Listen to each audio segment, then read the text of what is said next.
Bueno, y comenzamos. Ya tenemos gente que se va conectando. Bienvenidos, bienvenidas. Después vamos a subir esta grabación entonces al canal de YouTube, como hicimos con las chicas de Bicho Raro también. Eh, Silvia, bienvenida. Muchísimas Muchas gracias gracias. por estar aquí. Bueno, hace ratito le decía a Silvia, vos diste esta charla allá en otra universidad, una charla que yo quería, a la que quería asistir y no podía por el trabajo, así que ahora me voy a sacar las ganas. Bueno, no voy a robar protagonismo ni mucho menos, te cedo la palabra, una pequeña presentación y bueno, y ya empezamos, ¿sí? Bueno, muchas gracias, gracias por estar. A mí siempre me gusta compartir un poco de la experiencia que hemos ganado a lo largo del tiempo, ¿no? Porque un poco siempre digo lo mismo, que la charla que nosotros vamos a compartir hoy es el fruto de la experiencia ganada en diferentes proyectos y cosas que hemos hecho a lo largo del tiempo. Gracias a Marisa que me invitó. Invitarles a los que estén viendo esta charla que participen de las Global Game Jam, que participen de la Jam que hay dando vuelta. Es una buena forma de acercarse al universo de los videojuegos. Nosotros particularmente desde la Patagonia Game Jam, yo soy fundadora de la Patagonia Game Jam, venimos propiciando el desarrollo de la industria de los videojuegos en toda la Patagonia, así que un poco lo que vamos a ver hoy es síntesis de muchas experiencias que hemos tenido nosotros como cooperativa de trabajo artístico y cultural que desarrollamos proyectos de videojuegos y también como acompañando varios emprendedores y empresas que se dedican al universo de videojuegos a través de la Patagonia Game Jam. Me parece contarles simplemente que yo en origen soy educadora, me especialicé en todo lo que tiene que ver con educación para el trabajo, llegué a los videojuegos buscando estrategias alternativas para formar a la gente y bueno, desde ahí me apasioné y bien, entonces hace muchísimos años, no voy a decir cuántos, que trabajo en el desarrollo de videojuegos, de hecho con Marisa somos colegas desde allá lejos y hace tiempo. Así que bueno, la charla de hoy tiene que ver con financiamiento. Recién contaba que lo que voy a hacer es foco en cómo se estructura el presupuesto para pedir plata, pero siempre me gusta empezar por este lugar que es meditar, ¿no? Retirarnos un momento a pensar que desde que el planeta fue habitado por el ser humano, siempre fue necesario conseguir recursos, ¿no? Pensemos en el hombre, en el Homo sapiens, no en el sapiens sapiens, en el que ya pensaba, sino aquel más neandertal, aquel que realmente necesitaba bancar su supervivencia, lo que hacía era ver de qué manera podía supervivir y básicamente trataba de conseguir espacios en cuevas para protegerse de los animales y además ver cómo hacía para cazar animales y sostener, ¿no? Tengamos en cuenta que el ser humano primitivo tenía un horizonte de vida de entre 17 y 25 años, es decir, una vida intensa, la que vivían nuestras primeras antecedentes humanos, ¿sí? Y en ese caso, los recursos que se buscaban tenían que ver con lo que proveía la naturaleza, de alguna manera, ¿sí? En ese sentido, cuando aparece el desarrollo, hago una rápida raconto, ¿no? Después el ser humano empezó a poder dominar las semillas, entonces plantó, su comida ya no dependía tanto de necesariamente capturar animales, sino que podía planificar también. Ahí es donde las familias se hicieron más extensas, el ser humano pasó a tener la disponibilidad de vivir hasta los 30 años aproximadamente, o sea, había un montón de situaciones que hacían que podían extender no solo su forma de vida, sino también ampliar las familias que eran sostenidas por ese alimento que se cultivaba. Después vino la época del medioevo, en donde los campesinos sostenían al clero y a los nobles, ¿no? Esta idea del fundo, en donde el noble aseguraba la seguridad de las familias y los campesinos aseguraban la comida de toda la sociedad, básicamente. Y cuando se dio el traspaso entre lo que sería el medioevo y las fábricas, ¿no? En el desarrollo de lo que sería la Primera y Segunda Guerra, no guerra, sino de revolución industrial, aparece el sistema capitalista en donde esa posibilidad de intercambio que hasta el medioevo se daba más a través de bienes, ¿no? O de servicios, porque pensemos que en el medioevo, no sé, los que hacían cuchillos ofrecían sus servicios de hacer cuchillos a cambio muchas veces de sacos de comida, de elaboración de ropa, todo eso, pero cuando aparece el sistema capitalista como tal, aparece este intercambio reducido en dinero, ¿sí? Y esto es un dato importante a tener en cuenta cuando pensamos en desarrollo de proyectos, porque la mayoría de las veces creemos que lo único que necesitamos para desarrollar proyectos es dinero. Y esto la humanidad ha demostrado a lo largo de todo el tiempo que no es así. O sea, nosotros si sacamos cuenta histórica de cuántas veces la humanidad se sostuvo con dinero y cuántas veces la humanidad se sostuvo por intercambio, ya sea de bienes que toma naturaleza o intercambio de cosas que se presta a sí misma como humanidad, ¿no? Elaboración de ropa, comida, orfebrería, etcétera, es mucho más el tiempo que vivimos por el canje que por el dominio del dinero, ¿no? Digo esto porque a veces cuando pensamos en proyectos creemos que lo único que necesitamos es plata y en realidad lo que necesitamos es cerebro para poder disponer de los recursos necesarios para poder hacerlo, ¿sí? Entonces, esto es un poco lo que en la base que siempre me parece importante tomarlo en cuenta porque cuando pensamos un proyecto, me parece interesante tener una mirada muy amplia respecto de cómo se elabora la base de construcción de ese proyecto. Y en ese sentido, si yo pienso en red, ¿no? Si yo pienso en, bueno, a ver, ¿qué tengo yo? Mis conocimientos, mi experiencia, mis recursos, qué tiene la persona que se suma al proyecto en el cual estoy haciendo y qué puedo construir con la red de conocidos o gente que tengo cercana. Esto es un poco lo que vamos a estar evaluando. Eh, Hasta acá vamos bien. La saludo a Marisa que veo que llegó. Espero que esté muy bien. Que van- Eh, ¿Sí? ¿Se escucha todo bien? Buenísimo, perfecto. Yo avanzo. Dejo el chat abierto por si quieren ir haciéndome alguna pregunta o algo, estaría buenísimo. Me encanta que sea más el diálogo, ¿sí? Hice un pequeño derrotero que tiene que ver con en qué momento tenemos que pensar en que necesitamos financiamiento externo, cómo hacemos digamos, cuáles son las primeras fuentes que podemos utilizar y después un análisis sobre diferentes fuentes de financiamiento y los tipos que hay. Y esta vez me detengo no tanto en desarrollar el contexto, lo que sería estratégico del proyecto, que es algo que vimos en alguna charla anterior, que se dio el año pasado, que creo que también está grabada, así que después podemos pasar el link para que lo vean. Me detengo un poco en cómo se arma el presupuesto, porque es una variable que es sumamente importante al momento de desarrollar un proyecto, sobre todo si estoy pidiendo fondos a nivel internacional, que por lo menos para los que vivimos en Argentina hoy, las líneas de financiamiento están un poco escasas, entonces es una buena oportunidad ir a buscar financiamiento internacional, primero porque nos pagan en dólares, en euros o en yenos, y segundo porque nos permite también un nivel de integración en red diferente. Por eso también vamos a hablar de los ODS, que son los Objetivos de Desarrollo Sostenibles, vamos a hablar de qué se trata y vamos a ver cómo se vincula, y la idea es terminar con algunas eh, recomendaciones finales, ¿sí? Muy bien.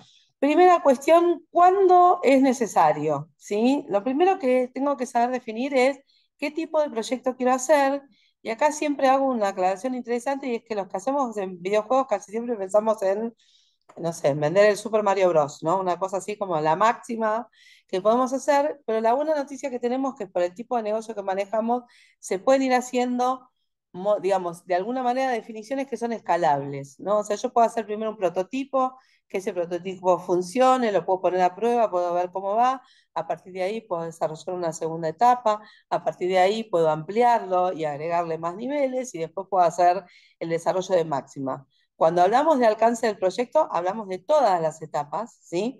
Pero también tener claro qué significa cada etapa, ¿m? Porque no es lo mismo el recurso que necesito para hacer un prototipo, en donde le tengo que mostrar a alguien cuál es la dinámica, de qué va lo que quiero hacer, de qué manera lo quiero desarrollar, que si tengo que mostrar todo el desarrollo completo, ¿sí?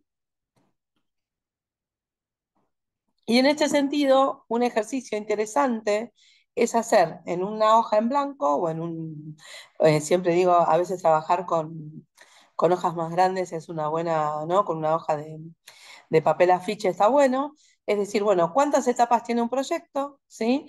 Y en esa etapa, poner etapa uno prototipo, por ejemplo, decir, bueno, ¿qué necesito para hacer ese prototipo? ¿No? Necesito, no sé, un programador, un diseñador, necesito que tenga programación, diseño, que tenga el música, necesito, y anoto todo lo que necesito, pero solamente para hacer ese prototipo, ¿sí? Y así voy haciendo con cada etapa.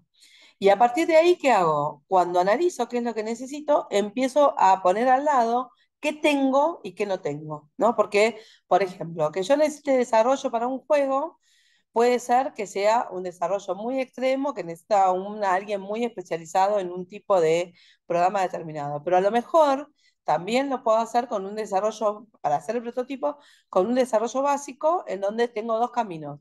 O aprendo el programa de desarrollo que quiero utilizar, o consigo algún amigo o amiga que lo pueda llegar a hacer, ¿sí? Y que de onda me ayude a hacer ese prototipo porque nos sumamos a esta idea de cómo realizar ese proyecto, ¿sí?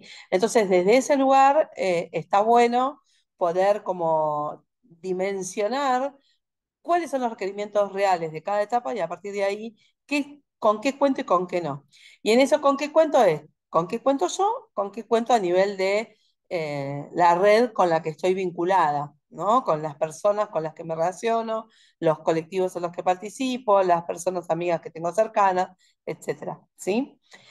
También tengo que definir el nivel de complejidad. No es lo mismo hacer un prototipo que un juego completo. ¿M?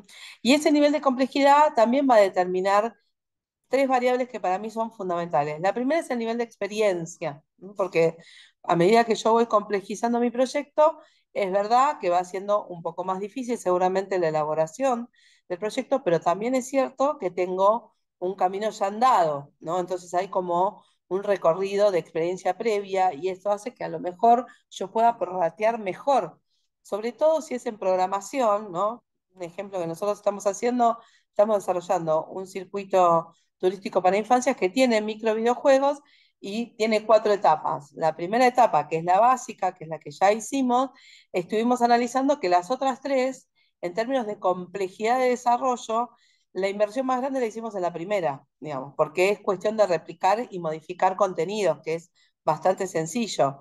¿Cuándo se va a complejizar la cosa? En la tercera o cuarta etapa, cuando queramos poner, no sé, realidad, tenemos el sueño de hacer algo con realidad aumentada autorreferenciada, alguna cosa medio exótica que significa otro nivel de desarrollo diferente al que tenemos hoy en el prototipo. Entonces, este tipo de detalles son las que están buenas mirar cuando hablamos de nivel de complejidad, ¿sí? ¿Cuál es el encuadre organizacional que lo sostiene? Es cómo lo voy a hacer. Yo soy parte de una empresa, yo tengo mi propia empresa, en realidad es un proyecto que tengo ganas de hacer yo y hay dos amigos que me hacen el aguante y lo vamos a hacer juntos. Tenemos la posibilidad de constituir un equipo de trabajo que es experimentado y que se juega por el proyecto, entonces invierte más allá del dinero mínimo que podemos tener al principio en experiencia, conocimiento y diseño y cosas para que sea, ¿no? Y apostar a que eso funcione. El encuadre organizacional refiere a de qué manera lo llevo adelante, ¿sí? Y esto es un dato muy importante cuando busco financiamiento. ¿Por qué? Porque no es lo mismo si yo le voy a pedir Silvia Pérez Isay plata al banco, que si yo, por ejemplo, soy Silvia Pérez Isay, pero estoy registrada como una empresa micropyme que ya tiene como 4 años, 5 de trayectoria, con una demostración de cosas que he hecho en el camino y con una espalda financiera distinta que si soy yo sola, ¿sí? Y ni hablar si soy una sociedad anónima, una cooperativa de trabajo artística y cultural como puede ser People y Producciones, o si soy una empresa que tiene más años de trayectoria. Muchas veces, cuando vamos a pedir dinero a personas que no son amigos o conocidos, lo que hacemos es buscamos el amparo, entre comillas, de una organización, puede ser una empresa, una asociación civil, una cooperativa, que nos presta su nombre y la gestión administrativa y el eje quienes desarrollan el proyecto no es esa organización, sino que somos nosotros. Obviamente, previo intercambio de bienes, en este caso casi siempre se asigna entre el 5 y el 10% del presupuesto que se consigue, se le otorga a esa organización que nos presta su nombre, ¿sí? ¿Y esto por qué lo hacemos? Porque nos permite alcanzar niveles de financiamiento mucho más altos. Entonces, esto es un uso y costumbre bastante común en el mundo de los negocios en general, no solo en el de videojuegos, y es algo que se puede utilizar. Cuidados que hay que tener para esto, tener claro cuál es el encuadre organizacional, perdón, cuál es el encuadre que tiene la organización que nos presta su nombre, ver la trayectoria previa que tiene, que no tenga problemas de, no sé, proyectos no rendidos, que haya pedido plata y no los rindió, o que tenga mal antecedente financiero, digamos, este tipo de cosas que suelen ser bastante incómodas en lo cotidiano de interactuar, cuando voy a buscar financiamiento es fundamental tenerlo en cuenta, ¿sí? Entonces, ese tipo de proyectos también puede ser una manera de entrada, una puerta de entrada hacia un nivel de financiamiento que si estuviera yo sola no lo puedo alcanzar. Y después, cómo se estructura el equipo que efectivamente va a trabajar, ¿sí? Y acá, ojo, porque no estamos hablando solo, la mayoría de los que trabajan en videojuegos, cuando hablamos del equipo, hay una pregunta que yo siempre hago y es, ¿quién forma parte del equipo de trabajo? Y te dicen, bueno, el desarrollador, el programador, el diseñador y el game designer. Y en realidad hay partes que se olvidan, ¿no? Todo lo que tiene que ver con gestión de administración, el contratar proveedores, el registrar, no sé, servicios de software, digamos. Todo eso forma parte. Entonces, cuando hablo de un equipo de trabajo y si voy a pedir plata a un tercero que no conozco, tengo que prever las áreas de trabajo que implica. Entre ellos, la administración y la gestión. ¿Por qué? Porque si yo le pido plata a alguien, voy a tener que demostrar por qué pido esa plata primero y después, en muchos casos, voy a tener que rendir ese dinero. O sea, le voy a tener que demostrar cómo gasté ese dinero. Y eso significa un trabajo. O sea, no tenemos por qué dejar de lado la importancia que significa en un equipo alguien que se dedique a la parte de administración y de gestión. Y esto es importante, ¿por qué? Porque en el mundo de los videojuegos nos olvidamos que eso existe. Parece que no sucede nada y de hecho yo conozco varios ejemplos en donde han fracasado en pedidos de financiamiento porque han tenido que devolver la plata porque no han sido prolijos o prolijas con este tipo de detalles, ¿sí? Entonces, cuando estructuro el equipo, siempre va a ser el equipo en función de esas etapas que dije al principio. ¿Se acuerdan cuando dije, bueno, hago el prototipo, la primera desarrollo, segundo desarrollo, tercer desarrollo, y defino quiénes son los que tienen que trabajar en cada momento? Cuando digo quiénes es qué perfil, ¿sí? Incorporo siempre alguien o alguienes, dependiendo del alcance que tenga el proyecto, que se dediquen a la parte de administración y gestión, ¿m? Que en todo lo que tiene que ver con búsqueda de financiamiento es un dato fundamental.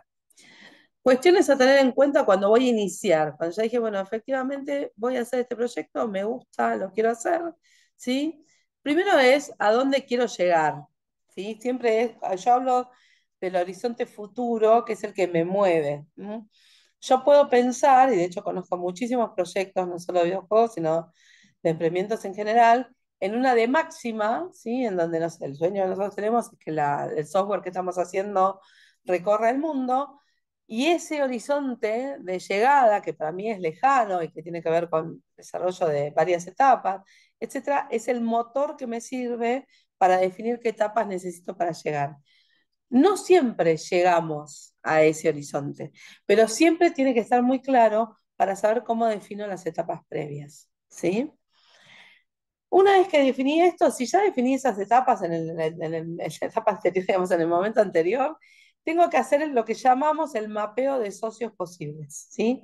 ¿Quiénes son socios o personas que se pueden asociar a organizaciones o lugares donde yo puedo conseguir recursos, ¿sí? Organismos públicos claramente, instituciones privadas que hacen concursos, licitaciones, llamamientos, no sé, hacen jams. Hoy por hoy es una modalidad que hay a nivel internacional, que hay varias jams que dan premios en dinero y que pueden servir para el desarrollo.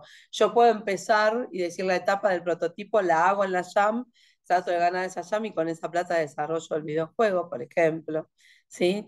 También son socios posibles, gente amiga, conocidos o profesionales con quienes yo tengo ganas de trabajar, a quienes quiero invitar a mi proyecto para que sean parte, ¿sí? Y que sé que seguramente hasta un nivel determinado de compromiso lo van a aceptar. Y también son socios posibles, no sé, mi pareja, mi familia, mis hermanos, mis amigos, gente que me conoce, me quiere, sabe que soy cumplidora y que no voy a estar despilfarrando en los recursos que me puedan dar, y entonces me pueden acompañar de alguna manera, ya sea con tiempo, con gestión, con dinero, ¿sí? Pensemos que en un proyecto de las características que estamos hablando suele haber muchas variables distintas. Una vez que hago eso, tengo que analizar cuáles son los aspectos críticos, ¿sí? Y acá hay un punto que Yo cada vez que menciono esto y les pregunto a ustedes, a las personas que están presentes, ¿qué sería el aspecto crítico de un proyecto de desarrollo de videojuego? ¿Qué les parece? Si quieren lo pueden hacer a viva voz o lo ponen en el chat. ¿Qué podría hacer? Voy a inventar que quiero hacer un videojuego para, ya que estábamos hablando antes de la salud de la gente que trabaja en videojuegos, para medir la calidad de salud que tengo. ¿Sí? Quiero hacer un videojuego para que la gente de videojuego aprenda a cuidarse. ¿Cuál sería un aspecto crítico si quiero desarrollar eso? ¿Qué les parece? ¿Qué podría ser? Ah, disculpen que recién ingreso. Sí, Primero sería asegurarnos bien que el mensaje sea bien transmitido. Por ejemplo, el tema de una fábula, ¿no? Tomo eso como referencia, algo como, como unas fábulas que transmiten un mensaje educativo, ¿no?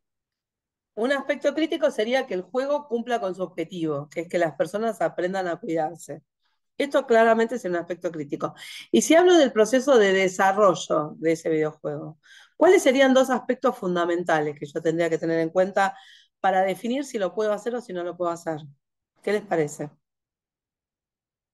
En el desarrollo, no ya cuando lo implemento, sino cuando estoy diciendo si lo puedo llegar a hacer. Digo, quiero hacer ahora un juego, es más, me estoy tomando a mí misma una buena idea para trabajar el desarrollo de un videojuego para el cuidado.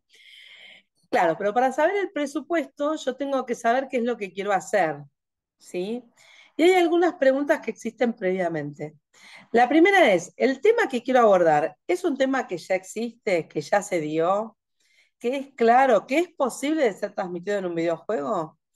Todas estas preguntas que muchas veces no aparecen, y yo que muchas veces veo, yo trabajo mucho lo que es desarrollo de proyectos, entonces cuando veo presentaciones de videojuegos, no, porque yo voy a hacer un juego que es similar a, te dicen, ¿no? Ya cuando alguien dice que es similar a, ¿para qué lo haces? Es la primera pregunta. Porque si ya existe lo que vas a hacer, o es muy distinto y le das un plus realmente distinto, o no tiene sentido que inviertas dinero en algo que ya existe en el mercado. Entonces, un aspecto crítico es entender que mi proyecto es un proyecto diferencial y que lo que está tratando de proponer o de promover es algo original, ¿sí?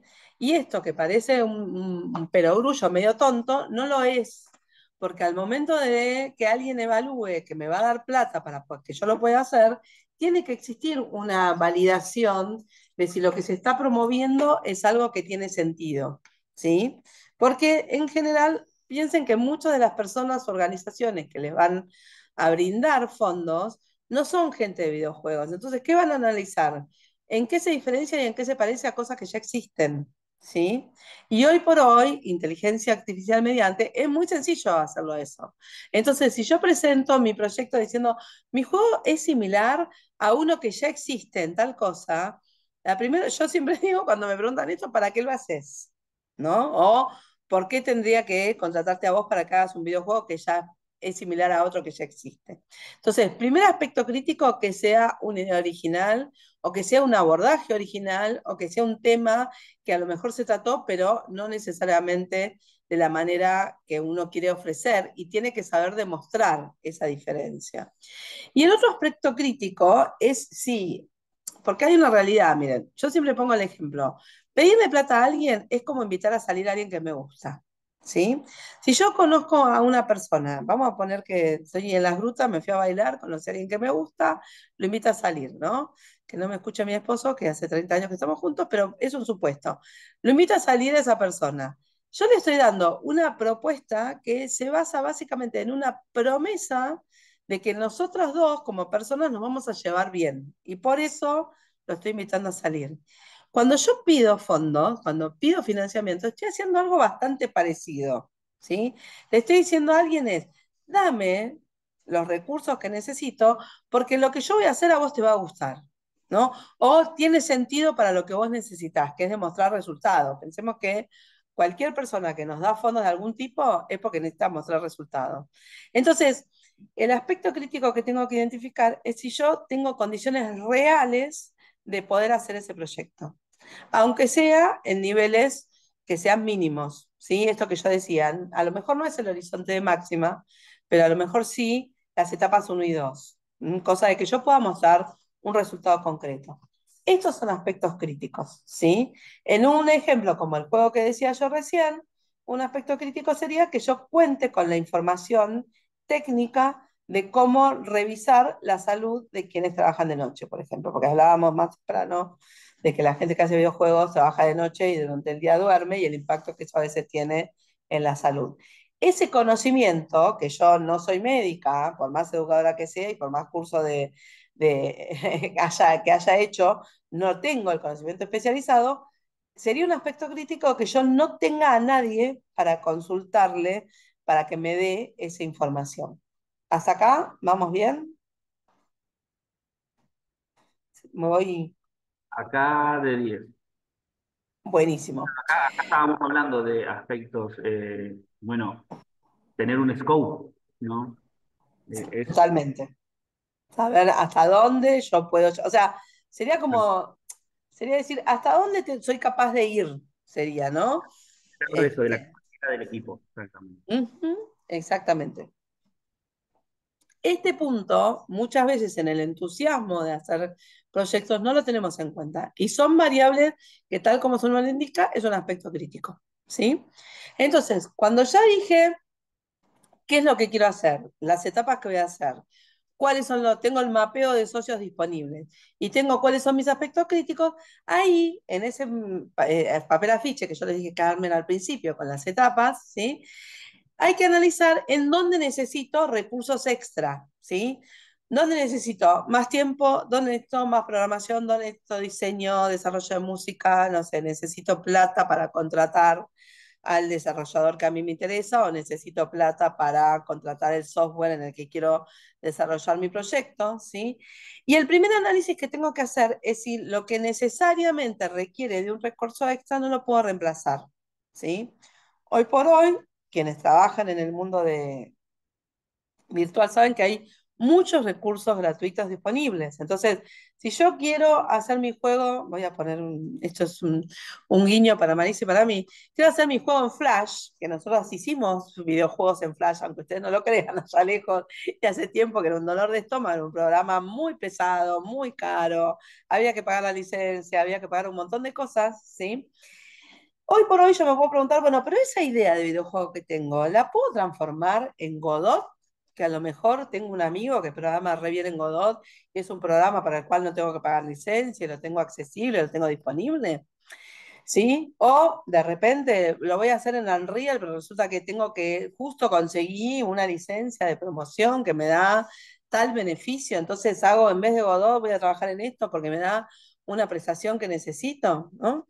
Entonces, ese tipo de cosas son las que tengo que empezar a analizar para poder definir si efectivamente necesito un recurso extra o lo puedo reemplazar por un recurso disponible. Muchas veces, cuando hacemos este análisis, lo que estamos negociando es tiempo, ¿sí? Y si bien es cierto que tal como lo dice la película, el tiempo es dinero, ¿no? El time is money, la realidad es que yo puedo muchas veces negociar tiempo en pos de que el proyecto sea. Porque, vamos a poner el ejemplo, si yo hoy quisiera programar un videojuego en Flash, lo cual sería una ridiculez absoluta, pero pongamos el caso de que sea, seguramente tengo que conseguir un programador en Flash, alguien que sepa linkear la música y un montón de cosas, alguien, un game designer que sepa trabajar con ese programa y la licencia, ¿sí? Y a lo mejor eso es un montón de plata. Y yo lo que digo, bueno, no, la verdad que no lo voy a hacer porque me requiere un montón de dinero extra, de costo extra, entonces lo que voy a hacer es, lo voy a transformar y lo voy a hacer en Godot. Ahora, para que mi programa sea en Godot, yo tengo que hacer un puente entre lo que había previsto que lo iba a hacer de una manera y lo voy a hacer de otra. En general, ese puente que trazo es el que requiere más tiempo, ¿sí? A veces, invertir en un proyecto tiempo es una buena decisión para que el proyecto sea. ¿Por qué? Porque si bien es cierto que yo siempre tengo la posibilidad de pedir dinero, cuanto más autónomo sea el proyecto, ¿sí? Más posibilidad de concreción tiene.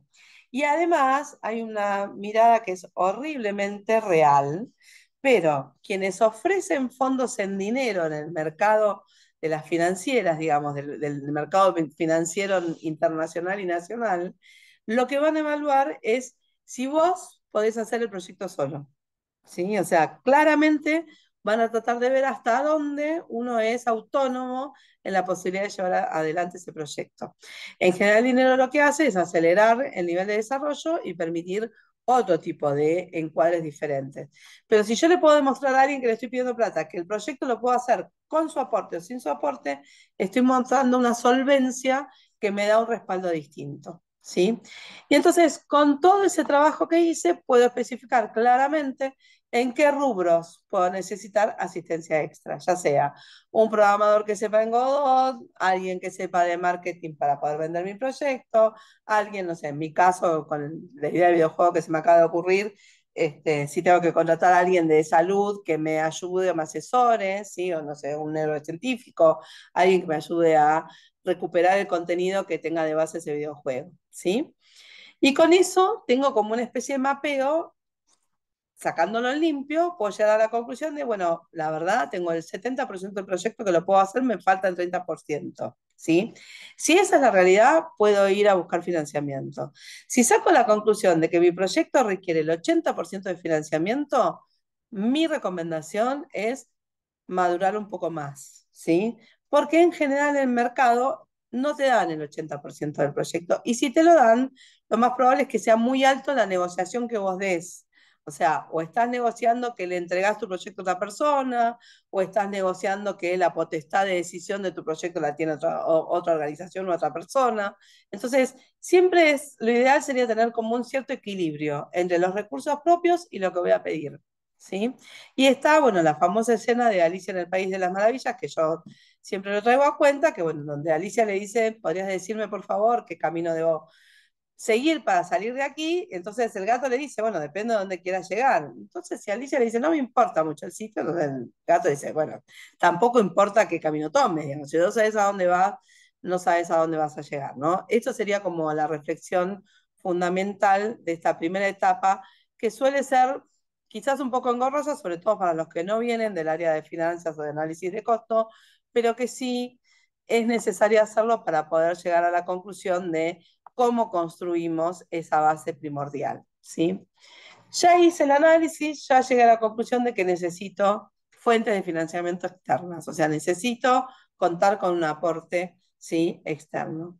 ¿Cuáles son las primeras que en general surgen? Claramente amigos, fuerza de trabajo propia, yo siempre pongo el ejemplo, eh, obviamente haciendo un salto cualitativo, pero en algún momento, yo me mudé hace 12 años a Bariloche, tenía la costumbre de tomar café, que ahora ya no la tengo, digamos, pero venía muy de Buenos Aires, de sentarme a tomar café, había un café nuevo, empecé a ir de manera sistemática, en algún momento me pidieron, cuando se dieron cuenta que yo trabajaba con redes sociales, me pidieron asesoramiento y lo que hicimos fue una planilla de decir, bueno, a ver, ¿qué servicio necesitan ustedes?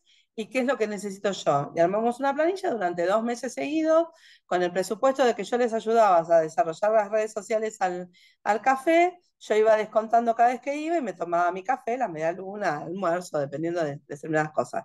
¿Qué vendí ahí? Mi fuerza de trabajo, ¿sí? Esto que yo digo del canje que decía al inicio, ¿sí? Después está la colaboración de familiares. Hay una propaganda, creo que es del Santander, en donde el padre le presta plata para comprar el auto y después le dice que lo necesita para que haga un montón de cosas. Cuando yo le pido plata a familiares, tengo que evaluar claramente el costo-beneficio, ¿sí? O sea, ¿qué costo va a tener?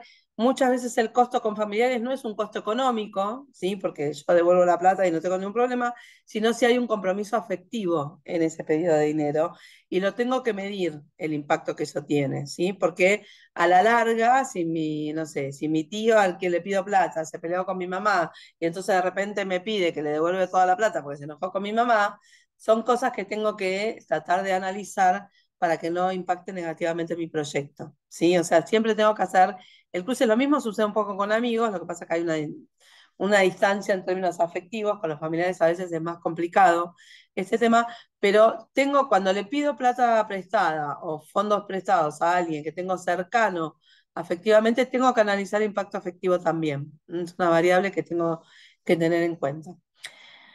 Puedo utilizar ahorros propios, no sé, me quería ir de viaje y de repente digo, bueno, no, prefiero invertir en esto para con eso juntar plata y después irme. O puedo pedir prestado, tengo a alguien a quien le puedo pedir un pequeño ahorro con el cual cubrir ese 30% que me faltaba. Financiamiento personal es cuando yo voy a un banco o cuando yo voy a alguna institución que presta dinero y le pido plata. Ahí tengo que evaluar si el monto que me dan sirve. Después vamos a ver cuáles son las variables que tenemos de financiamiento.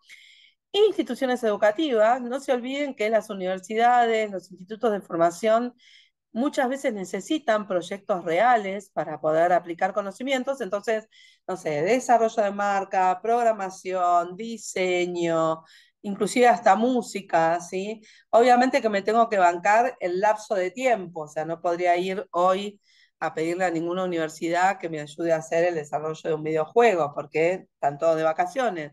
Pero si yo me puedo bancar que durante un cuatrimestre se desarrolle la programación de un juego, a lo mejor estoy invirtiendo en poder enseñarles a una serie de estudiantes algo que tienen que aprender y a mí me sirve porque me ahorro el costo de contratar un desarrollador, ¿sí? A eso nos referimos con instituciones educativas y después creatividad porque hay infinitas maneras de conseguir dinero, después lo vamos a revisar un poco más el concepto de crowdfunding, que es el financiamiento colectivo, pero a modo de ejemplo, no sé, conozco una sala de teatro de Esquel que cuando necesitaron hacer bancos, lo que hacían era pedir fondos y lo que hicieron después es ponerle, de acuerdo a la cantidad de fondos que daban, o le ponían el nombre a un banco completo o a dos sillas, ¿sí? O vendían como una especie de lugar prioritario de por vida, de acuerdo a la cantidad de plata que se invertía, que se aportaba, uno podía tener como el lugar, no sé, la fila 3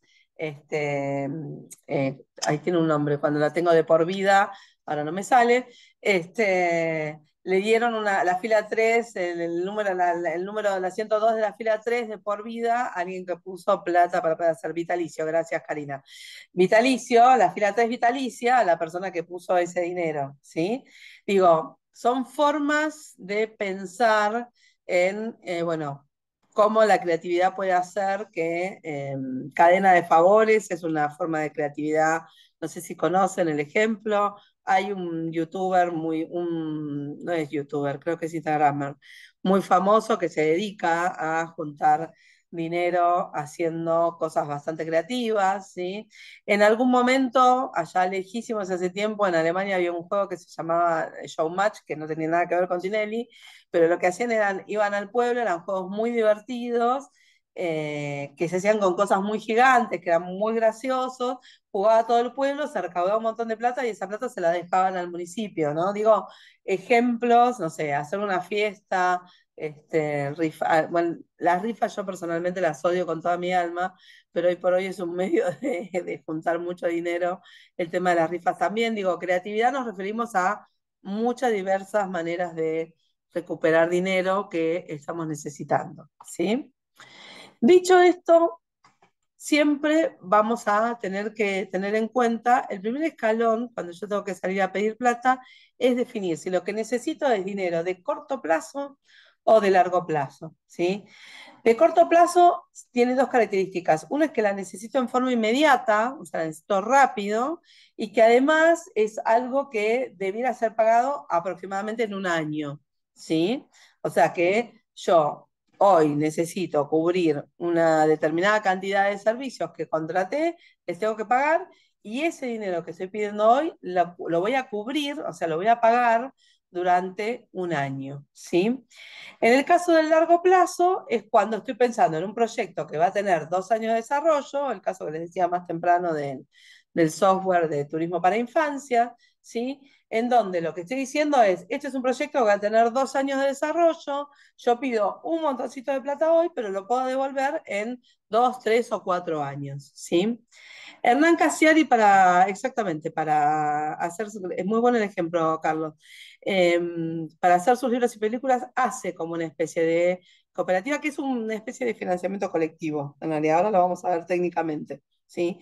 Pero se pueden, a ver, lo interesante de la creatividad es que hay que analizar, si yo analicé bien mi contexto, puedo tener rápidamente una posibilidad. Conozco una chica, por ejemplo, que hace tatuajes, entonces ella lo que hace son la fiesta del tatuaje.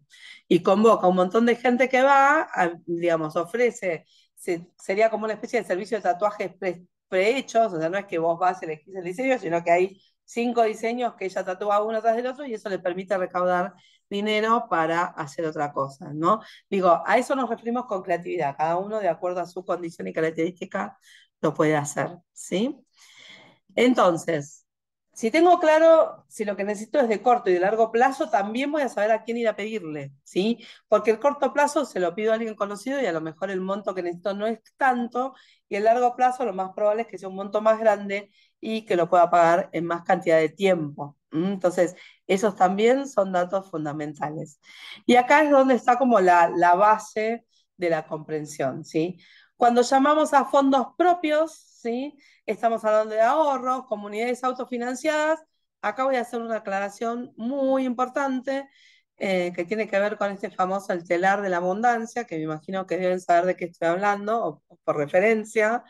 La realidad es que yo personalmente lo estudié un montón, creo que es una estafa bastante interesante en donde algunos pocos sacan beneficio, no creo que sea una buena manera de construir una comunidad autofinanciada, pero sí conozco, por ejemplo, gente que, no sé, juegan todos al fútbol y lo que hacen es poner, además de pagar la cancha todas las semanas cuando juegan al fútbol, ponen un poco más y con ese poco más le pagan a la persona que limpia las camisetas o un fondo para comprar pelotas y camisetas nuevas o un fondo para la comida que comparten una vez por mes, ¿sí? O sea, cuando hablamos de comunidades autofinanciadas nos referimos a esto.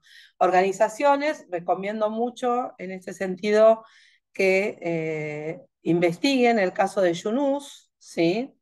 En España es totalmente, sí, es ilegal. En Argentina lamentablemente no, y en este contexto que tenemos creo que menos, pero mi recomendación es que no se metan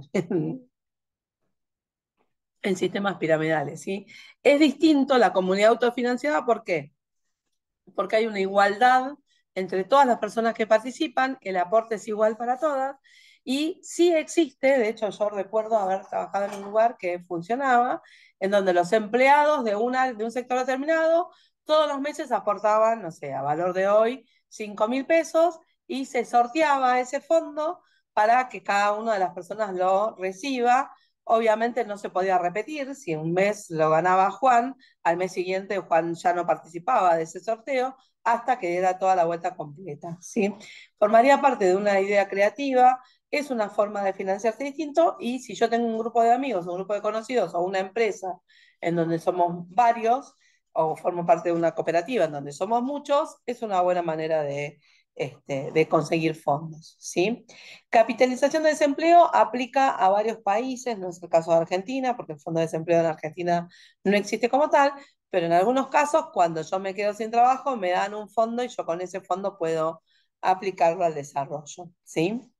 Ayudas y subvenciones están las públicas, que son las que da el Estado, ¿sí? Y en este caso es importante trabajar como la diferencia. Una cosa es un préstamo con tasa financiada, que es el caso que ofrece el Banco Nación, el Credicop, hay algunos organismos provinciales que ofrecen, no sé, en Río Negro existe el CREAR, en Chubut tiene otro nombre, pero son fondos que se hacen con tasa financiada, que son préstamos, el Fondo Nacional de las Artes tiene préstamos con tasa financiada, en donde uno tiene que demostrar solvencia económica y las características de no tener antecedentes negativos de manera en el mercado financiero y se le presta dinero, en algunos casos con lo que se llama un periodo de gracia, ¿sí?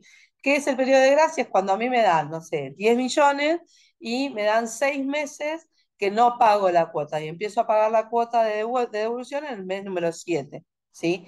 Eso para todo lo que es desarrollo de empresas, de un montón de proyectos, existe, ¿no? En varios lugares esto existe. Entonces, una cosa es un préstamo con tasa financiada, en donde yo lo que recibo es una cantidad de plata que la tengo que devolver y en general el monto que me cobran para que yo devuelva es mucho menor que en el Estado. Para que tengan una idea, en este momento el Banco Nación para monotributistas y emprendedores tiene préstamos con tasa financiada que está aplicando un 30% de interés sobre el 70 o al 110 que está aplicando la banca privada, ¿sí? Esto sería una forma. Otro es lo que se llama el aporte no reembolsable. En general son llamados que se hacen anuales de diferentes tipos de organismos, muchas veces vinculados al desarrollo científico o al desarrollo económico o a determinados tipos de industria. O sea, hay en varias áreas distintas. En videojuegos el año pasado hubo dos aportes no reembolsables que se dieron para el desarrollo de eso. Casi siempre requiere determinados requisitos para poder accederlos y los montos suelen ser bastante altos, ¿no? El año pasado creo que eran entre 3 y 20 millones aproximadamente, ¿sí? Los plazos, en ese caso el aporte no reembolsable, como su nombre lo indica, yo no tengo que devolver la plata siempre y cuando cumpla los requisitos que me pide el proyecto, ¿sí? Entonces, tengo que ser muy prolija cuando pida la plata de leer las bases y cumplir las normas que me piden para que la rendición que yo haga de gasto cumpla con esos requisitos, ¿sí? Eso es otra cosa. Y una subvención o subsidio es dinero que me dan determinados organismos del Estado para realizar actividades puntuales, ¿no? El ejemplo más claro que se me ocurre es las becas del Fondo Nacional de las Artes que son de formación, los aportes que hace el Instituto Nacional del Teatro para desarrollo de producciones o para giras o para niveles de producción de intercambios o mantenimiento de salas. Existe en el INCA, el Instituto Nacional del Cine de Argentina, existen subsidios para el desarrollo de películas o de cortos o de documentales. Digo, en ese sentido hay muchos tipos diferentes de subsidios de acuerdo a cada área. En el caso de videojuegos, como es un área relativamente nueva, hay pocos subsidios directos, ¿sí? Sí, uno puede entrar por la tangente, ¿no? Que yo, por ejemplo, en el INCA, el año pasado aceptaban proyectos de contenidos multimediales, entonces yo podía desarrollar un proyecto de, no sé, esta idea que yo decía del juego para buscar la salud lo podría hacer como algo transmedial y bueno, y ahí poder desarrollarlo, ¿sí? Y después está la banca privada, que es el banco tradicional que me presta cantidad de dinero por cantidad de plata. También existen fundaciones o concursos que se hacen, entonces ahí puedo también aplicar, a eso tengo que ver cuáles son las condiciones que me piden, y un dato que yo pido siempre que miren es qué les piden a cambio, ¿sí? Porque a veces se quieren quedar con la potestad del producto que están desarrollando, cosas por el estilo. Siempre está bueno que eso nos quede a nosotros, ¿sí? Fondos ajenos, la financiación tradicional es pedir préstamos, pedir fondos a un organismo tradicional. Líneas de financiación pública tiene que ver con esto que decíamos recién. Ayudas, ¿no? El ejemplo más claro de ayudas es cuando hubo el caso de la pandemia, que muchos gobiernos salieron a dar aportes directos a determinadas áreas para sostener que la gente no se muera de hambre. Eso sería una línea de ayuda. Existen en el mercado internacional líneas de este tipo, ¿no? En su momento me acuerdo que España, no sé el estado que tiene ahora, pero España tenía un convenio con Perú y con Bolivia que como una especie de resarcimiento por todo el oro y la plata que se habían llevado, barra robado en la época medieval, había un fondo de restitución, ¿no? Entonces había proyectos que uno podía presentar vinculados a esos fondos de restitución. Eso sería un caso de ayuda. Y la financiación alternativa está el crowdfunding, que es el caso del cafecito, de IDEAME, ¿no? Estos proyectos de financiamiento colectivo. En mi experiencia, que los hemos probado varias veces, requieren de mucho trabajo, o sea, funcionan, pero requieren de cumplir muchas tareas para que la gente efectivamente se entusiasme con la posibilidad de darme fondos y, o sea, uno tiene que medir en ese sentido costo-beneficio, cuánta plata recaudo con cuánto trabajo, ¿sí? ¿Y cómo te fue con tu Augusto? Mira, buen ejemplo, ¿podés contarnos rápidamente cómo te fue con el cafecito? ¿Me aguantás que ponga la compu y ahí cuento? Bueno, sigo entonces explicando y después cuando estás me decís, dale. Em, entonces, el crowdfunding sería eso, es un tipo de financiamiento colectivo. A nivel internacional hay muchas líneas diferentes de crowdfunding, hay muchas maneras distintas de conseguir fondos. Es cuestión de analizar si yo puedo cumplir con los requisitos que me piden. Porque, no sé, por ejemplo, el de AME en su momento para poder publicitar en la página de ellos requería cumplir una serie de normas y de estándares de publicaciones y de tareas que si uno no lo hacía automáticamente te sacaban, ¿sí? Después está la instancia de microcréditos, ¿sí? Que son basados en el modelo de Yunus, que no sé si más temprano lo dije, recomiendo mucho analizar el modelo de Yunus. Hay un libro que es magnífico que se llama El Banco de los Pobres, donde él explica por qué decidió hacer lo que hace, que son montos pequeños que en general se hacen en forma colectiva. En la Argentina funcionan. El monto que dan creo que es hasta 600.000 pesos, creo que son entre 200.000 y 400.000 o 200.000 y 600.000, dependiendo del nivel de colectivo que lo pida o de qué manera se pida. Es una buena manera, suelen ser accesibles, digamos, no requieren del mismo compromiso del pedido que se le hace a un banco, así que es una buena manera de hacerlo si lo que estoy necesitando es poca cantidad de plata, ¿no? Como su nombre lo indica, es un crédito, así que es dinero que tengo que devolver con determinadas características. Y la banca ética, que en la Argentina funciona relativamente poco, ahí termino con esto y lo contás, Augusto. La banca ética es un modelo de trabajo internacional en donde la gente que gana mucho dinero en el banco recoge cada parte de esa ganancia y la aplica a proyectos que le parecen interesantes. En la Argentina no está bien regulado todavía, no está del todo implementado. Yo conozco dos proyectos que trabajaron en función de eso. Ahora sí, contanos cómo te fue con el cafecito. Primero, bueno, gracias. Yo siempre soy muy de... Yo en el Zoom a veces acostumbro mucho a escribir porque siempre veo como algo que uno puede contar y tanto el disertante como los asistentes pueden leer mientras escuchan la charla. Entonces, disculpen si algo mal. Bueno, ok, bueno. Mire, para publicar mi libro me animé a eso, hice un video en YouTube haciendo el elevator pitch. Ustedes conocen, ¿no? Que Ujú, es, bueno, hice eso, bueno, en fin, sobre mi libro, ya soy libro para técnica para estudiar. No tengo acá impreso, lo publiqué en PDF. Bueno, resulta ser que no mucha gente nos quería poner plata. Digamos, viste que siempre así, encima, la época era antes del balotaje. Era que ese, ujú. entonces la situación económica estaba jodida, que aumentaba, que bajaba, que no, todo el kilo, bueno. Unos parientes me dijeron, no, saca eso, no pierdas tiempo ya con eso, así, bueno, en fin, me sentí re mal, hasta me sentí que yo un estafador. Ay, horrible fue. Mi psicóloga me dijo, no es así, la gente sabe la situación. Bueno, al final junté la plata por otra parte, y bueno, pude publicar mi libro y entregué el libro. No junté mucha plata realmente, y lo más chistoso fue que había un influencer que juntaba plata para sacar, no sé, a alguien de Gran Hermano, no sé para qué juntaba plata, y juntó, en aquella época, a dólar oficial era prácticamente 1 millón de dólares. Juntó como Muy bien. 900, ¿qué? Perdón, Sí, continuó. Entonces, sí. ahí me indigné. Ahí me recontra indigné porque, claro, el que publica un libro, poco y nada de gente te pone plata. Ah, pero para Gran Hermano, la plata sobra. Bueno, bueno, este es un tema, o sea, gracias Augusto por tu aporte. Acá también Carlos cuenta Gracias a que vos.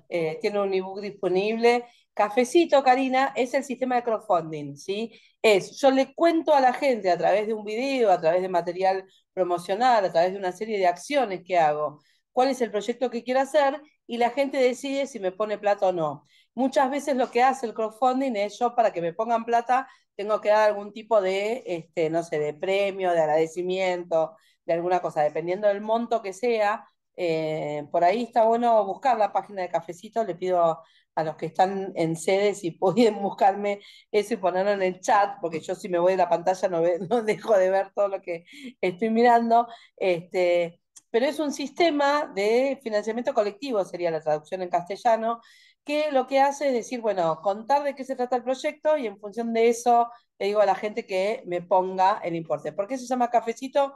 En su momento era el importe de un café, lo que, digamos, fue el primer bien de cambio. Hoy por hoy ya es otra cosa. Pero existe Ideame, Cafecito, hay un montón. Si uno pone plataforma de crowdfunding o servicios, ¿sí? De sistemas de financiamiento colectivo.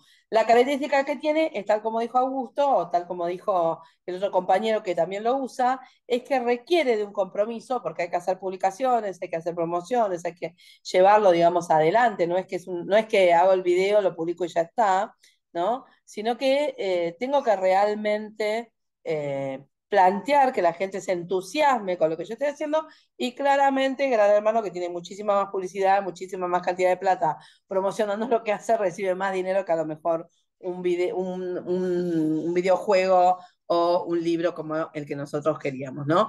Hacer. Esto sería importante. Me acabo de dar cuenta que me recontra fui del horario, perdón, me entusiasmé, no sé si puedo seguir, les pido que me digan, si no yo lo recorto, pero Tomando nota, a full. Nada, como se dan cuenta es algo que me apasiona. comento, algo que creo que estaría bueno rescatar es, bueno, financiamientos de acá, de allá. Bueno, ¿quién se encarga de eso, no? Y hace rato vos dijiste tener en claro que en el equipo de desarrollo tiene que haber una persona que se encargue de esto, que sepa, ¿no? Porque a mí me ha tocado ir a tener que buscar financiamiento a un banco, por ejemplo, y tenemos que preparar un plan de negocios, ¿no? Ujú, exacto. Proyecto y es todo un trabajo aparte, ¿no? Armar todo Sí. ese bagaje para entregar. Bueno, yo siempre pongo el ejemplo de que nadie duda en el desarrollo de videojuegos de contratar un desarrollador, un programador, pero sí dudan de contratar, por ejemplo, un especialista en desarrollo de proyectos, que en realidad el plus que va a dar es muy alto, ¿no? Porque cuando uno analiza una cosa que no dije por el tipo de características que estamos charlando, digamos, una cosa que aparece en este tipo de financiamientos que decíamos recién, es cuando yo analizo financiamientos públicos. Una cosa que necesariamente tengo que tener en cuenta es a quién le estoy pidiendo y qué tipo de características tiene el organismo. No es lo mismo pedirle plata al Fondo Nacional de las Artes que pedir un aporte no reembolsable de videojuegos, o que pedir un aporte no reembolsable del área de desarrollo tecnológico, ¿sí? Quizás el proyecto que yo presento es el mismo, pero la realidad es que no necesariamente es lo mismo la manera en que yo lo presento. Y esta característica de saber hablarle, como digo yo, al organismo al que le estoy pidiendo plata, que tiene que ver con un poco con lo que decías recién, al banco que le va a interesar. ¿Le va a interesar que el videojuego es copado? No le va a interesar nada si es copado. Lo que le va a interesar es si nosotros le vamos a poder devolver la plata. Entonces el análisis que va a hacer es si el plan de negocio que presentamos es sólido, ¿sí? Entonces, me voy a detener rápidamente en esto. Ya dijimos claramente el objetivo del proyecto. ¿Cuáles son, cuando voy a armar un presupuesto, que esto es un dato muy importante, ¿sí? Porque es una de las variables en donde muchos proyectos fracasan? Hay costos directos y costos indirectos, ¿sí? El costo directo es la mano de obra, materiales, servicios, marketing, publicidad, todo lo que yo aplico para el desarrollo de mi proyecto concreto. Y en servicios incluye si yo tengo que contratar el paquete Adobe, si tengo que contratar seguros para el mantenimiento del edificio donde voy a estar trabajando, el alquiler del local donde hacemos la mesa de trabajo conjunta, o si tengo que alquilar, no sé, un servicio matafuegos. Se me ocurren cosas por ahí ridículas, pero que tienen que ver con el desarrollo de proyectos, ¿sí? Todo lo que esté vinculado, ¿sí? eh, al momento de yo mostrar, que es lo que siempre digo lo mismo, no mientan cuando hagan los costos, al revés, sean lo más sinceros posible para que sean realmente confiable lo que estoy presentando. La información que yo presento tiene que ser fiable, porque además tengamos en cuenta lo siguiente: nosotros somos desarrolladores de videojuegos, pero quienes nos están analizando son especialistas en análisis financiero, con lo cual no le puedo hacer trampa al quien analiza esto. En general va a tener más elementos para analizar que yo, ¿sí? Costos indirectos serían gastos generales o la contingencia, ¿sí? No sé, si yo tengo que pagar, por ejemplo, yo tengo mi oficina y pago el servicio de luz, gas, teléfono, internet, esos son gastos indirectos. ¿Por qué? Porque son gastos que yo pago de por sí, que tengo por tener mi propia empresa, por mi propia organización, y que aplico proporcionalmente al tiempo que voy a estar utilizando para este proyecto, ¿sí? Existen modelos, para mi gusto, bastante tediosos, pero que en algunos casos está bueno tenerlo en cuenta, dependiendo a quién le pido la plata, en donde se calcula el proporcional, ¿no? Yo digo, si yo como empresa estoy haciendo 5 proyectos, yo qué cantidad de tiempo asigno al uso de los recursos que tiene la empresa, entonces presento el costo indirecto proporcional que uso para el proyecto. El plan debe ser sólido en todos los casos para que quien me esté leyendo diga, la verdad tiene sentido que le preste dinero o que le dé el fondo que me está pidiendo, ¿sí? Y la solidez no es solo económica, ¿sí? También tiene que ver con una viabilidad de proyecto real. Entonces ahí, ojo con la información que compartimos, ¿sí? Creo que me comí una parte. Ah, no, me la comí yo. Nada, tener en cuenta los plazos de realización de cobro, esto que yo decía, si yo pido un presupuesto de una computadora hoy en la República Argentina hay inflación, la plata me la van a dar dentro de 6 meses a 8, tengo que tener en cuenta el costo proporcional de inflación, porque no me pagan inflación, o sea, debemos saber que los fondos que asignan dinero, ya sea un banco, ya sea un aporte no reembolsable o un subsidio, no pagan ajustes por inflación, no pagan ajustes por diferencia de costo, ¿sí? Entonces, si yo pedí 1.000.000 para comprar 10 computadoras a 1.000, si cuando me dan la plata la computadora se fue a 1.200, no voy a poder comprar 10 computadoras y voy a tener que explicar por qué no compro 10 computadoras, ¿sí? Yo ponía el ejemplo más temprano, yo conozco, asesorando, nosotros nos dedicamos a este tipo de cosas, asesorando a una empresa, pidió un aporte no reembolsable cuando le dieron la cotización original de computadoras era en China, cuando le dieron la plata y la fue a comprar, no se dio cuenta que eran taiwanesas, tenían la misma característica técnica, pero cuando hicieron la rendición le cuestionaron, ¿sí? ¿Por qué? Porque Taiwán no tiene convenio con Argentina, entonces era una compra no autorizada, y eso se salvaba rápidamente antes, cuando al momento de hacer efectivo la contratación de las computadoras, la compra de las computadoras, se mandaba una carta diciendo, che, el proveedor no tiene chinas, me ofrece taiwanesas, te pido autorización para hacerlo, en el 90% de los casos sí te autorizan, pero habría que haberlo anticipado. Como no lo anticipó, tuvo que devolver la plata, en ese momento eran como 860.000 pesos, creo, de compra de computadoras, ¿sí? Ese tipo de cosas son las que tiene que haber alguien que esté mirando esas cosas, que no es ni el desarrollador, ni el diseñador, ni el que hace la música, ¿sí?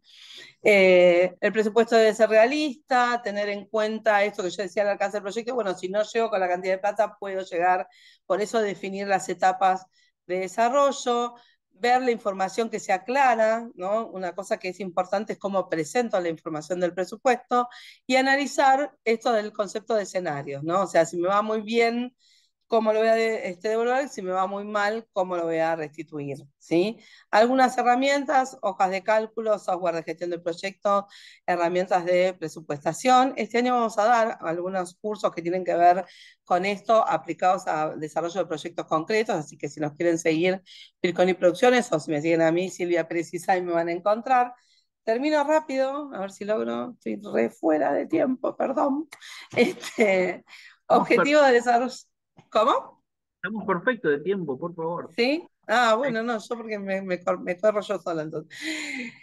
En el año, ya no me acuerdo cuándo fue, creo que fue en el 2017, esperen que lo busco, se reunió las Naciones Unidas y dijeron, bueno, tal como estamos, el mundo se va a acabar, tenemos que hacer algo para modificar esta realidad que tenemos hoy, y entonces dijeron, bueno, vamos a crear estos objetivos de desarrollo sostenible, que en realidad son concretamente, se llaman los ODS 2030, porque se supone que en el 2030 vamos a estar cumpliendo no, 2015, perdón, en septiembre de 2015 la Asamblea General de las Naciones Unidas, luego de mucho debate, dijeron, necesitamos generar un mundo que sea sostenible a lo largo del tiempo, que le pueda quedar a las generaciones futuras, y analizaron estas 17 áreas, ¿sí? En las cuales dijeron, bueno, nosotros tenemos que pedir que los proyectos que se desarrollen se vinculen con esas áreas porque son las áreas críticas sin las cuales no podemos desarrollarnos como humanidad, ¿sí? Entonces, cuando yo pienso un proyecto, debiera tratar de vincularlo con estos ODS. ¿Por qué? Porque la realidad es que estos ODS tienen líneas de financiamiento propios. Cualquier tipo de presentación que yo haga relacionado con esto tiene un plus, o sea, quienes lo estén mirando dicen, ah, mira, están ayudando al mundo, ¿no? A hacer un mundo más justo, y de esa manera poder construir otra perspectiva de análisis distinta, ¿sí? Es muy sencillo con la comprensión de estas 17, no me voy a detener porque sería una hora más de explicación, ¿sí? Pero lo que tengo que ver es cómo, sí voy a hacer el ejercicio de este juego que yo decía, del videojuego, de cómo cuidar la salud de las personas que desarrollan videojuegos que trabajan de noche, y diría, si yo voy a hacer ese videojuego, claramente voy a estar hablando de salud y bienestar, claramente tiene que ver con educación de calidad, porque tiene que ver con cómo formar a las personas para que trabajen de otra manera. Voy a trabajar el tema de la igualdad de género, porque voy a tocar un tema respecto de cómo trabajar en proyectos que sean equilibrados y equitativos.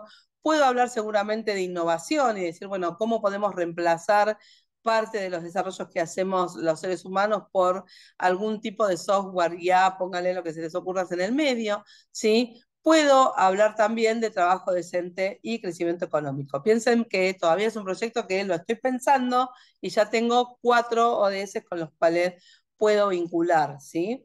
Y ni hablar si me dedico a instalarlo o a tener algún tipo de vínculo sobre cómo analizar el medio ambiente que incide en las personas de acuerdo al lugar en el cual viven. Entonces podría hablar de energía asequible y no contaminante o ciudades y comunidades sostenibles, ¿sí? Todo eso dependiendo de cómo encaro yo el análisis del proyecto, ¿sí? Es bastante importante que los analicen, están disponibles, si ponen ODS 2030, está la explicación en todos los idiomas, en español también, muy claros en general. Es importante que vinculemos nuestros proyectos con eso porque dan un plus y porque dan cuenta de que tenemos un compromiso con el bienestar de la humanidad, que yo personalmente siempre digo, más allá de los ODS, que lo tenemos que hacer, o sea, tenemos que generar un mundo que sea realmente más justo y viable para las generaciones futuras, ¿sí? Piensen que, acá voy a hacer la declaración de principios, el capitalismo destruyó nuestro sistema de vida en muchísimo menos tiempo que la cantidad de tiempo que vivió la humanidad en relación al resto de las especies, con lo cual debemos ser corresponsables de cómo sostener este mundo y lograr un sistema que realmente permita un nivel de justicia mucho más alto que el que tenemos hoy, ¿sí? Ni hablar del contexto que tenemos internacional y nacional, no voy a hacer ningún tipo de lectura al respecto, pero sí voy a decir que nos merecemos un mundo mejor, donde digamos, haya mejores condiciones para todas las personas, ¿sí? A modo de cierre, leer todas las condiciones, porque la letra chica siempre tiene datos que tengo que tener en cuenta, no obviar la letra chica, tener claro el encuadre de qué necesito y qué ofrecen, porque a veces lo que ofrecen no es lo que yo realmente necesito, tener en cuenta qué busco, digamos, qué busco cuando busco dinero, ¿sí? ¿Qué capacidad de evolución tengo de ese dinero? O sea, qué nivel de análisis tengo, el encuadre de la línea política del organismo o la institución que pide. Si yo participo, un ejemplo, si yo participo de un concurso que en su momento Santander tenía un concurso de emprendedores y el banco francés también, y lo que querían era desarrollar el mundo emprendedor, con lo cual el objetivo que les servía era que yo demostrara que lo que estoy haciendo es generando un proyecto que genera empleo, ¿sí? Entonces, en ese sentido, si yo presentaba un proyecto en donde yo era la diseñadora y la game designer y un amigo cumplía los otros aspectos del desarrollo del videojuego que quiero hacer, seguro no me lo iban a tomar, porque la idea no era que contratemos a 2 personas, la idea era que desarrollemos un proyecto que se sostenga a lo largo del tiempo y que contrate gente. ¿Sí? Analizar el plazo en que me dan a dar los fondos y lo que necesito cubrir. Si yo hago un compromiso de que necesito pagar cosas en junio y me estoy presentando a un fondo que la plata me la van a acreditar en agosto, claramente no me sirve. ¿Sí? Entonces todo el trabajo que tengo que llevar adelante no tiene sentido. ¿Mm? No porque no sea bueno el fondo, sino porque no cubre lo que yo necesito. Una vez que me dieron, que decidí participar, que me asignaron el fondo, hacer un registro pormenorizado de compras, gastos y detalles, tales como les comentaba más temprano, y siempre analizar la moneda. Ejemplo, nosotros recibimos el año pasado un aporte para hacer un festival en euros. En la Argentina no se pueden sacar cuentas en euros si no sos una empresa, Nosotros éramos una cooperativa, no teníamos cuenta todavía habilitada, entonces la única posibilidad que teníamos era recibir dólares, con lo cual hubo que hablar con el organismo que otorgaba ese fondo para que nos acrediten el equivalente de esos euros en dólares y que la rendición nosotros la hicimos al valor del euro, ¿sí? Pero claramente nosotros lo que utilizamos fue el cambio de dólares. Digo esto para poner ejemplos, ¿sí? Particularmente nosotros, por la experiencia que hemos ganado a lo largo del tiempo, con nuestro nivel de interacción por diferentes tipos de proyectos propios y de terceros, tenemos mucha experiencia y hemos tenido un alto nivel de resultado. O sea, el 85% de los proyectos que hemos presentado fueron asignados, ¿sí? Y además sabemos leer entre líneas cuáles son las características o condiciones que implica cada nivel de proyecto, ¿sí? Entonces, bueno, esta es la parte en donde me preguntan si tienen dudas, consultas, algo. Ya respondí que yo no tengo problema en compartir el material, siempre pido que citen la fuente, más que nada por una cuestión de referencia de los contenidos, pues yo me puedo hacer responsable de lo que digo, no de lo que dicen terceros, no es por otra cosa. Así que no sé si me quieren hacer alguna pregunta, algún comentario, los voy leyendo. Este, si no hay nada, dejo. Surgieron preguntas, pero se fueron contestando en el camino, ¿eh?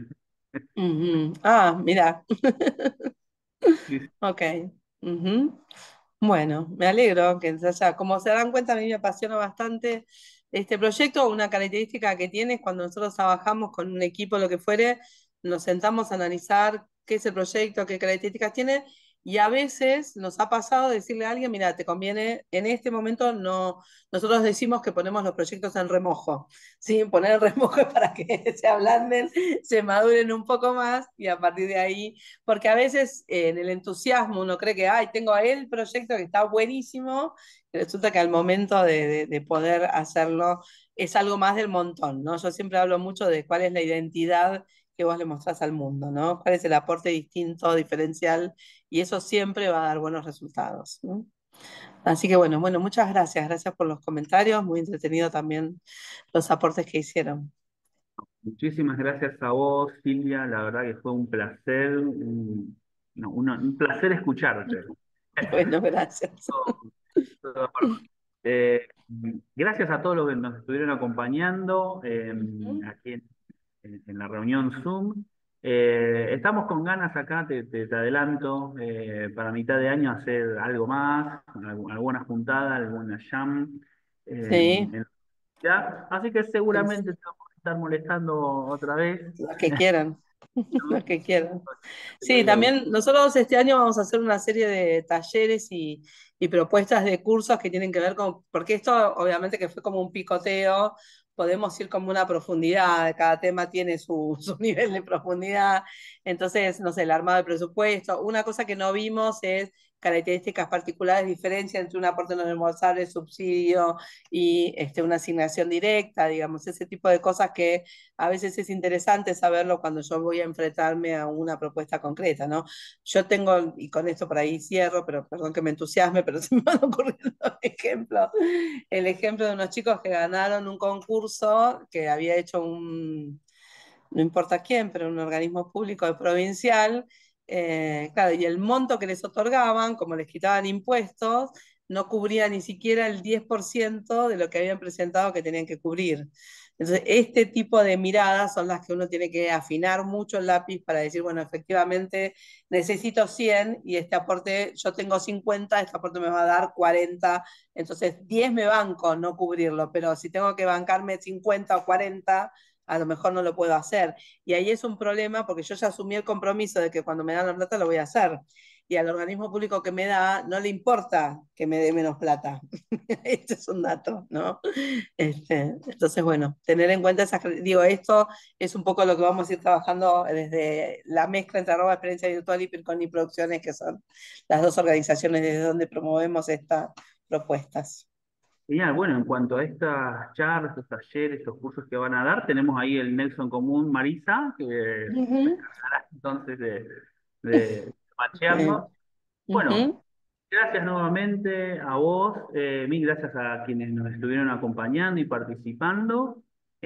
Pronto este video va a estar ahí alojado ya en YouTube también, para que quede para el recuerdo y para volver a verlo, que no tiene desperdicio. Bueno, mil gracias a todos, a vos Silvia nuevamente, un Muchas honor. gracias por estar. A los que están de vacaciones, que sigan disfrutando de las vacaciones, y a los que no, que Tenemos disfruten la también el cámara, veranito. así que está. Gracias, Marisa, por invitarme. Que estén muy bien. Adiós.